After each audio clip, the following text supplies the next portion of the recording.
Hi అండి. అందరూ బాగుండాలి, అందులో మేము ఉండాలి. అందరూ బాగున్నారు కదండి. ఇప్పుడు ఏమంటే వాళ్ళకి మనం నచ్చలేదు అని కొంతమంది చాలా బాధపడుతూ అంటారు కదా. అలా ఎందుకు బాధపడాలండి? మనమంటూ నచ్చే వాళ్ళు కూడా ఉంటారు కదా. ఇప్పుడు బట్టల షాపుకి పోతామండి, తీస్తాము, మనము చూస్తాము, ఇంకా చూస్తారు. తీసి దాన్ని పక్కకి చూసి చూసి చూసి పక్కకు పడేస్తాము. 100 మంది చూసింటారు, 200 మంది చూసింటారు, 300 మంది చూసింటారు. ఎవరికో ఎవరికి నచ్చే ఆ వస్తువు తీసుకెళ్ళిపోతారు కదండి. అదేం అట్లే ఉండదు కదా, సేల్ అవుతుంది కదా. అలాగే మనము ఇష్టపడే వాళ్ళు, మనల్ని నచ్చే వాళ్ళు కూడా ఉంటారు కదండి. ఉండరని ఎందుకు ఫీల్ కావాలండి? ఫీల్ కాకూడదు కదా, బాధపడకూడదు కదా. ఎప్పుడూ అలా బాధపడకండి. ఎవరో ఒకరు ఉంటారు, ఎవరికొకరికి ఇష్టమవుతాము. మనల్ని ఇష్టపడే వాళ్ళంటూ కూడా ఉంటారండి, ఉండకేమున్నా ఉండరు. అలాంటప్పుడు మనం బాధపడకూడదండి, ఎదురు చూడాలంతే, అంతకుమించి వేరే ఏం లేదు. ఇంకొక మాట అండి, డబ్బులు ఏమైనా వెంట తీసుకుపోతామా, డబ్బులు ఏమైనా వెంట తీసుకుపోతారా అంటూ ఉంటారు చాలామంది.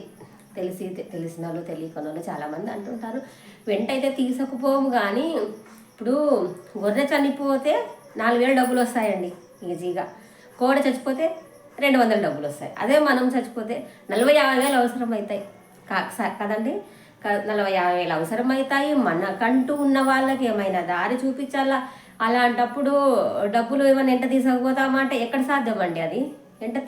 ఎంట తీసుకుపోకుండా కూడా అవసరం ఉన్నంత వరకు కావాల్సిందే కదండి. ఊరికే రావు కదా. ఆ రోజు ఎవరు ఇస్తారండి? ఆ రోజు ఎవరు ఇవ్వరు.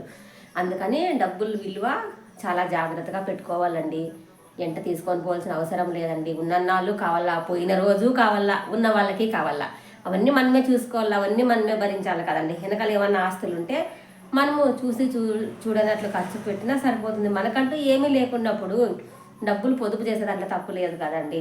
పొదుపు చేయాలి, మన పిల్లలకి ఏమైనా పెట్టుకోవాలి, మనకంటూ ఏమైనా పెట్టుకోవాలి. అలా చేసిన రోజే కదా అండి మనకంటూ ఎవరైనా ఉండేది, ఎవరైనా మాట్లాడేది. లేకుంటే ఎవరు మాట్లాడతారండి? వాళ్ళతో ఏంలే అంటారు. అంతే కదండి. కరెక్టే కాదండి? కరెక్ట్ అయితే కామెంట్ బాక్స్లో కామెంట్ చేయండి.